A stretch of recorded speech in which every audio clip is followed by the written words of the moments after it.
할렐루야. 한 주간 평안하셨죠? 네. 완연한 가을입니다. 그렇지만 아직도 낮에는 덥고요. 또 아침 저녁으로는 매우 쌀쌀합니다. 그래서 기온 차이가 심하게 나는데 환절기입니다. 각자 개인 위생에 신경들 쓰시기 바랍니다. 오늘은 마가복음 9장 14절에서 29절의 말씀으로 할 수 있거든요 라는 제목으로 여러분과 은혜를 나누고자 합니다. 우리가 인생을 살아가면서 마주하는 수많은 경험들이 때로는 소중한 가르침이 되어서 우리에게 다가오죠. 그 경험 속에서 우리는 삶의 지혜를 얻고 또 자신감을 키우고 또 성취의 달콤한 기쁨을 맛보기도 합니다.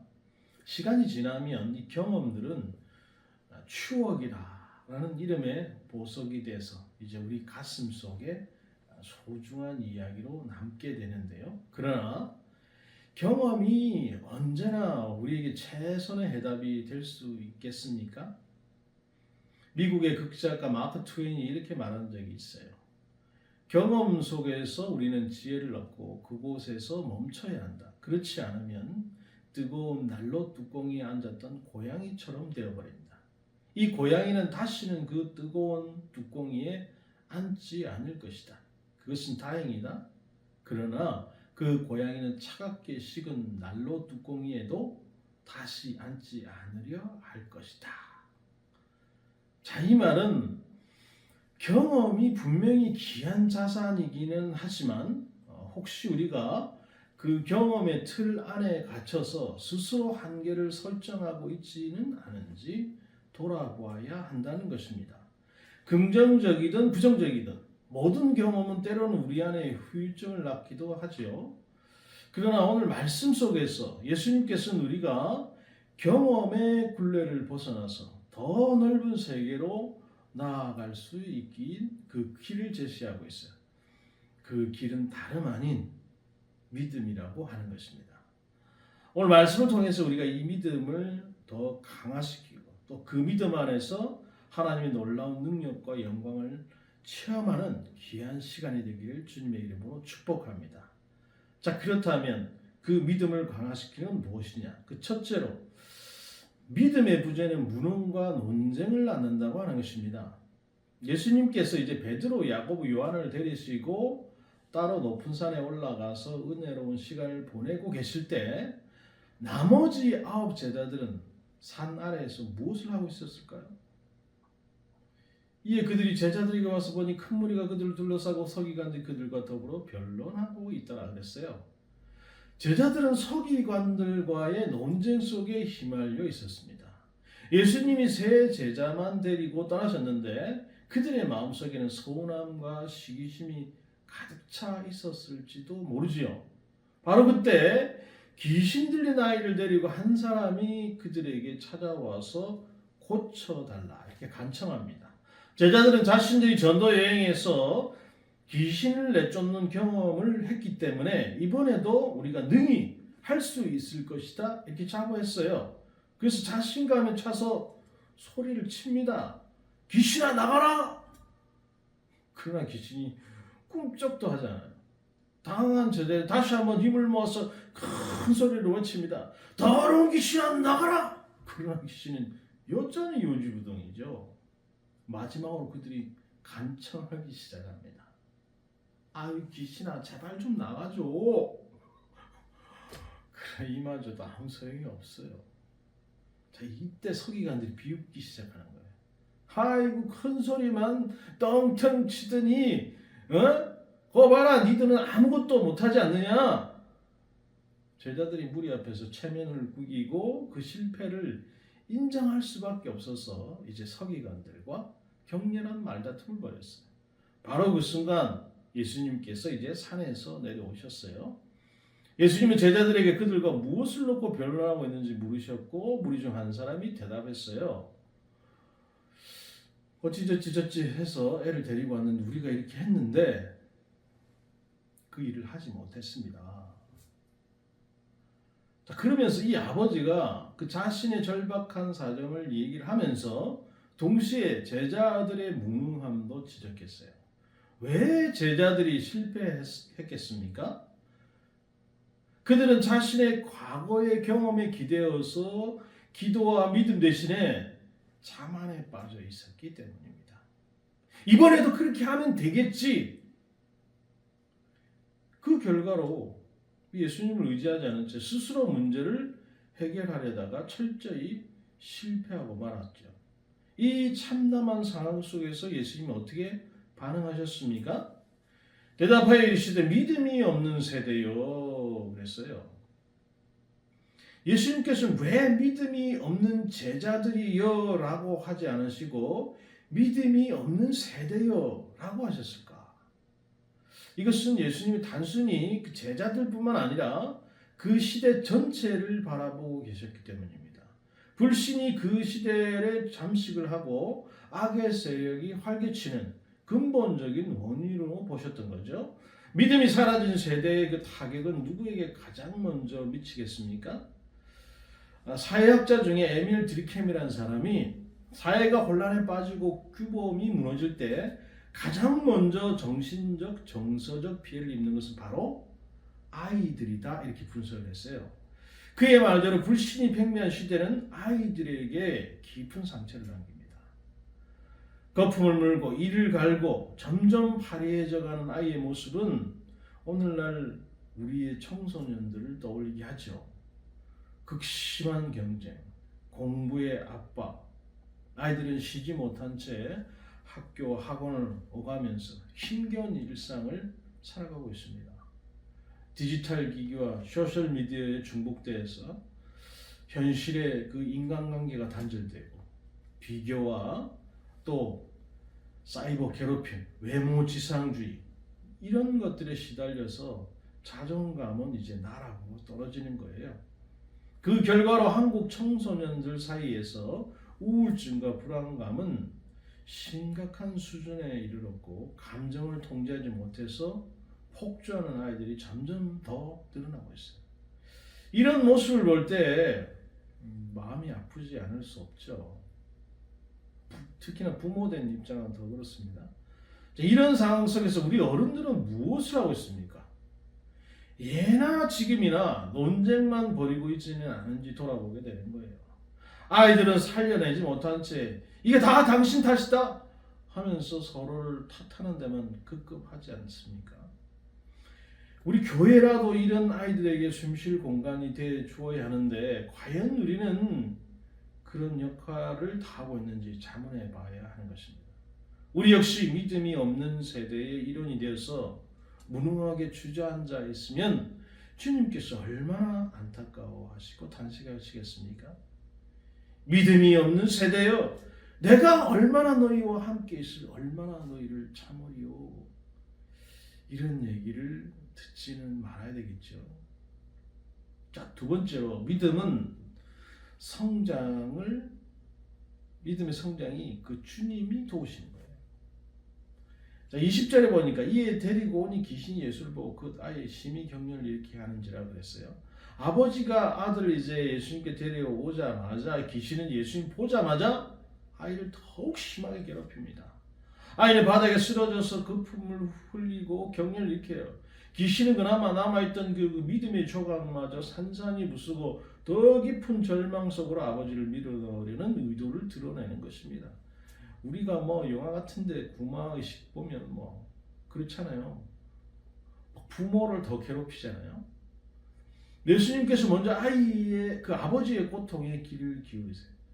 그 긴 시간 동안 아들이 귀신에게 시달리면서 불속과 물속을 헤매는 모습을 지켜봐야 했던 아버지의 마음이 얼마나 찢어졌을지 예수님이 깊이 공감하세요.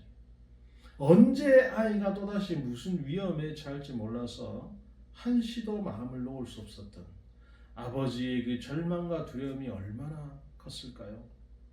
아버지는 마침내 예수님께 간청합니다. 그러나 무엇을 하실 수 있거든 우리를 불쌍히 여기서 도와주옵소서 그랬어요. 아버지가 그 절망의 끝에서 작은 희망을 붙들고 예수님께 나왔어요. 그러나 그 말 속에서는 무엇을 하실 수 있거든 이라는 단서가 붙어 있습니다. 과거의 수많은 실패와 좌절의 경험이 그 아버지의 믿음을 약하게 만들었어요. 예수님께 대한 믿음은 온전한 믿음이 아니라는 겁니다.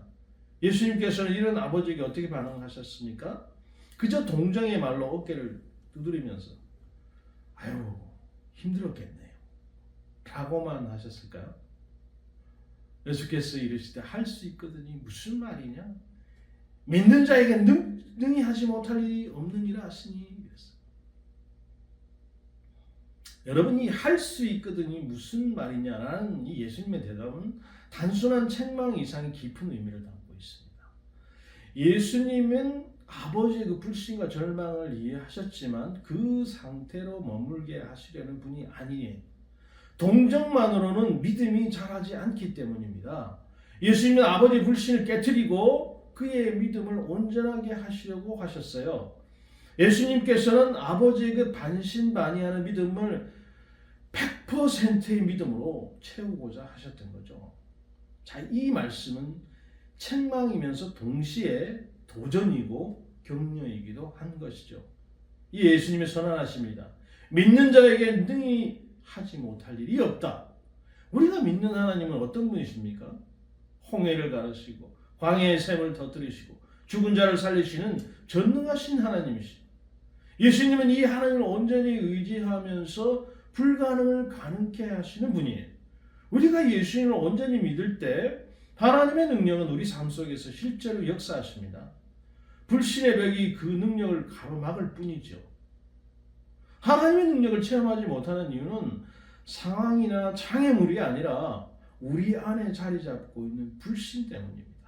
그 불신의 벽을 무너뜨리는 방법은 무엇이겠습니까? 바로 주님의 책망하신 그 음성을 듣는 거예요.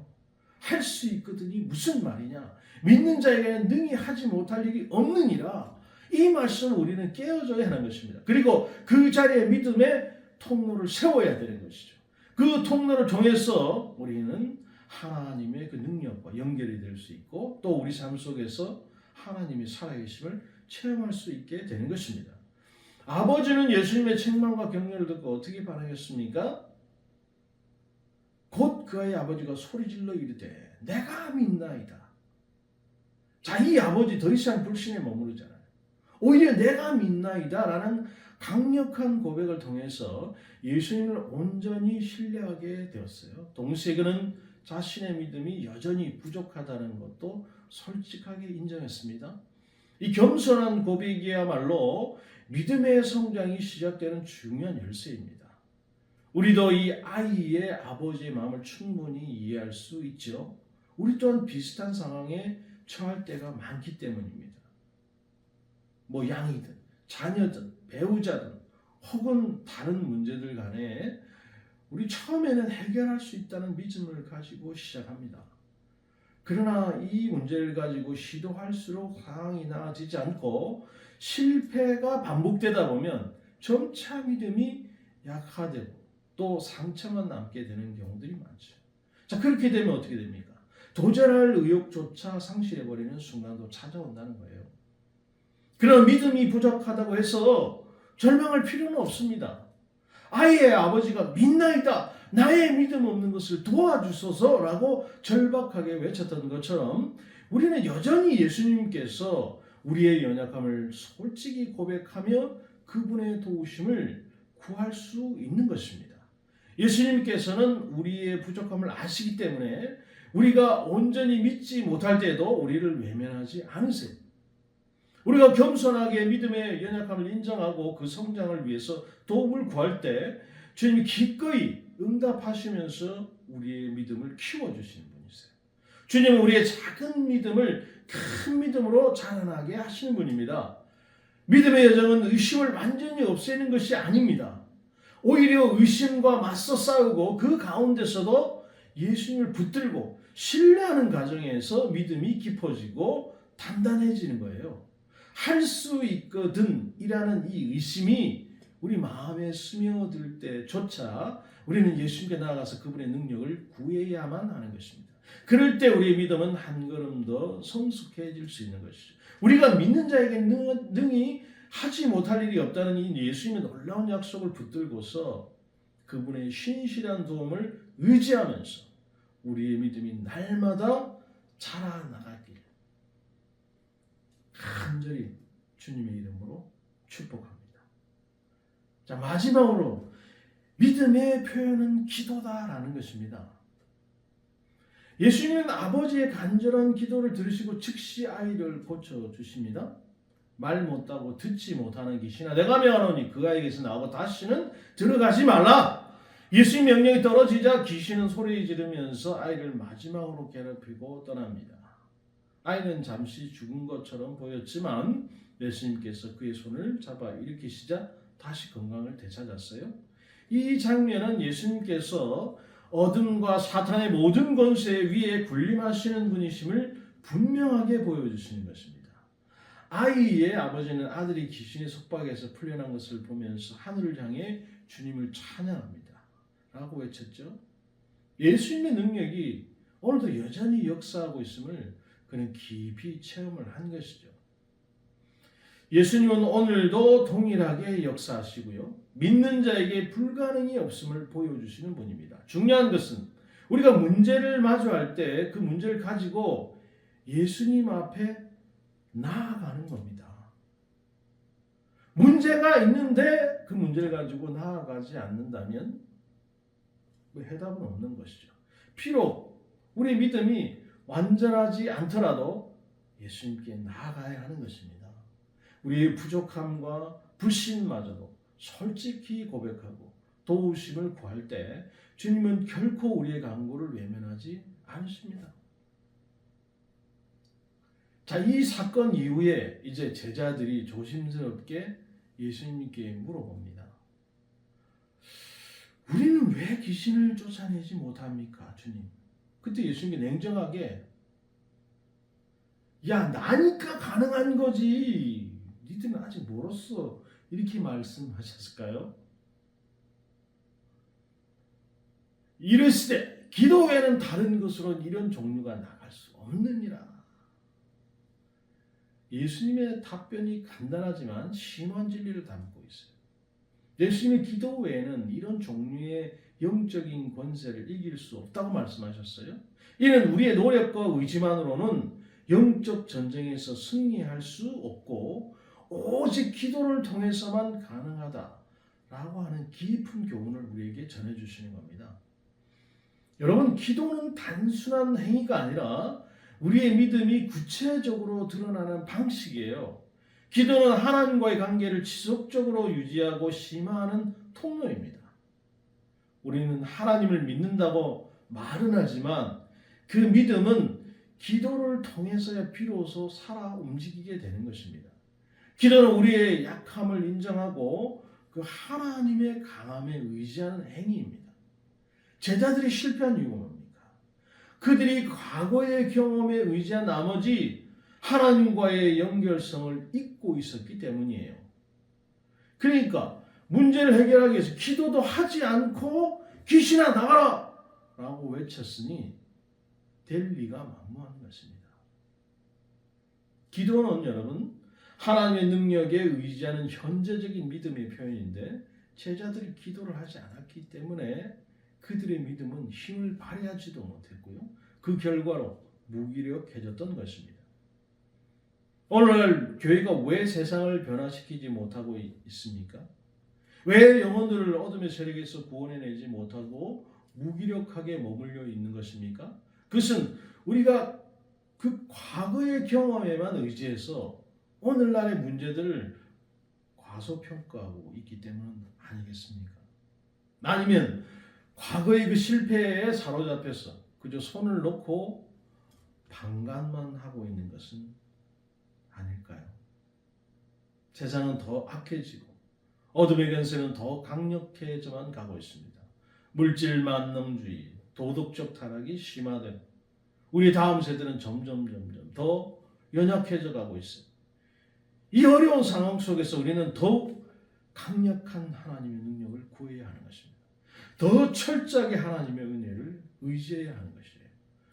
그 구체적인 방법이 여러분 바로 기도다라고 하는 것입니다. 우리는 더욱더 간절히, 더 깊이 하나님께 매달려야 할 때인 것입니다. 과거의 그 경험을 뛰어넘어서 오늘날의 영적 전쟁에서 승리할 수 있는 새로운 은혜를 구해야 하는 것이에요. 그렇지 않으면 우리는 이 싸움에서 패배할 수밖에 없습니다. 제가 병원에 자주 가지는 않습니다만 병원에 가서 신방을 할 때도 있지 않습니까? 근데 이게 신방을 하다 보면요, 제가 성도님을 위해서 기도해 드리겠습니다, 이렇게 얘기를 해야 되는데 이렇게 얘기하지 않고 어떤 때는 우물쭈물하면서 제가 기도라도 좀 해드리려고 왔습니다. 그러니까 이게 안 믿는 사람은 저 목사님 그냥 기도하러 왔거나 이렇게 생각할지 모르지만, 믿는 사람들은 되려 저한테 막 뭐라고 그럽니다. 목사님 기도라도요? 그게 무슨 말씀입니까? 기도에 제가 살고 죽는 게 달려있는데 기도라니요, 기도라도라도 그렇게 말씀하시면 안 되죠. 제 가장 필요하고 큰 선물은 기도를 해주러 오셔서 너무너무 감사한 일인데요. 그런 말을 들으면 제가 너무 부끄러워, 또 왜 그런 단어를 썼는지 당장에 숨고 싶은 그런 심정들의 상황들이 많았어요. 제가 기도를 너무 가볍게 여겼던 것을 회개합니다. 또 제가 살고 죽는 것이 이 기도에 달려있다는 그 말을 가슴에 새기고 기도의 승부를 거는 온전한 목회자가 되기를 또한 소원합니다. 믿음이 없으면 우리는 무기력해지지만 우리가 하나님을 온전히 신뢰하고 의지할 때 그분의 능력이 우리 삶 속에서 강력하게 나타나게 되는 거예요. 우리 모두 주님께 나아가서 주여 나의 믿음 없는 것을 도와주옵소서 라고 간절히 여러분 기도합시다. 그러면 주님께서 우리의 믿음을 자라게 하시고 또 우리를 통해서 놀라운 일들을 이루어 나가실 것입니다. 기도를 통해서 하나님의 능력을 경험하고 이 세상을 변화시키는 하나님의 온전한 도구로 쓰임 받으시는 저와 여러분, 우리 예수의 교회가 되기를 주님의 이름으로 축복합니다.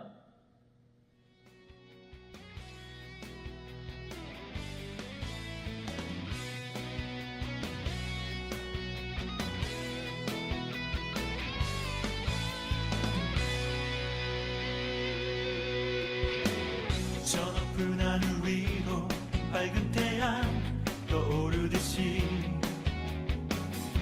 난 주저앉지 않으리.